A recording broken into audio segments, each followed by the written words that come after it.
Alguém já parou para pensar no que realmente define quem pode e quem não pode se candidatar a um cargo político aqui no Brasil? Pois é, hoje a gente vai desvendar juntos as regras desse jogo, o jogo da elegibilidade eleitoral. Pense nisso como um guia essencial para a gente entender a base da nossa democracia.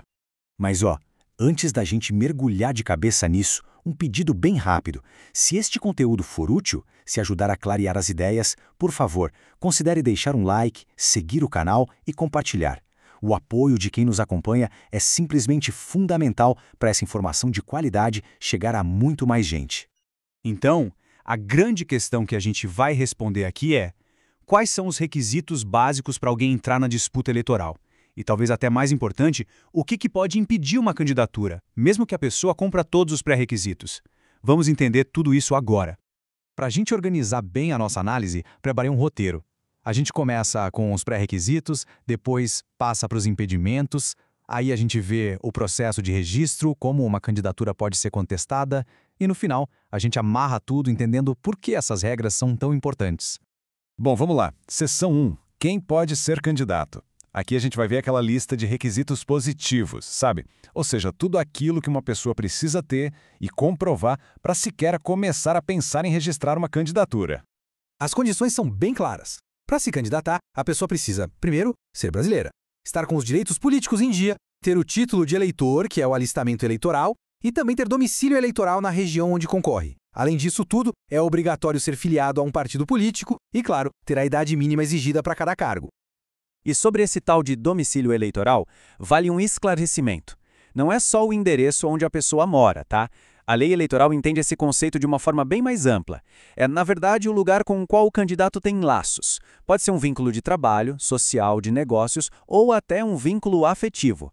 A ideia por trás disso é garantir que o candidato tenha alguma conexão real com a comunidade que ele quer representar. Faz sentido, né? Beleza. Vamos para a seção 2, as barreiras à candidatura. Porque, veja bem, ter os pré-requisitos é só o começo da história. Agora, a gente vai entender o que pode, de fato, barrar um candidato. São as famosas causas de inelegibilidade. A diferença é até que simples. As condições de elegibilidade são os requisitos positivos, ou seja, o que a pessoa precisa ter. Já as causas de inelegibilidade são os fatores negativos, aquilo que ela não pode ter no seu histórico, como uma condenação criminal, por exemplo. Pense como se fosse um jogo. É preciso ter os itens certos para entrar e não ter nenhuma penalidade que te impeça de jogar. E quando é que tudo isso é checado? Bom, o momento-chave é a formalização do pedido de registro da candidatura. É nessa hora que a Justiça Eleitoral vai conferir se o candidato cumpre todas as exigências e se não tem nenhum impedimento. Claro, existem exceções, como a idade mínima, que é verificada só na data da posse, mas a regra geral é essa: vale o momento do registro. E, fazendo uma pausa rápida aqui, se essa análise está sendo útil, que tal compartilhá-la? Isso ajuda muito mais gente a entender essas regras que são tão importantes e, claro, fortalece demais o nosso trabalho para a gente continuar trazendo conteúdo de qualidade assim. Seção 3. A hora da verdade. O registro. Agora vamos ver como toda essa teoria se aplica na prática. Como é que um nome se torna oficialmente um candidato lá na urna eletrônica? O processo todo segue um cronograma bem rigoroso. Lá entre julho e agosto, os partidos fazem as convenções para escolher seus candidatos. O pedido de registro tem que ser feito até o dia 15 de agosto. A partir daí, a Justiça Eleitoral começa a analisar toda a documentação e a decisão final, que aprova ou nega a candidatura, tem que sair a tempo, antes do dia da eleição.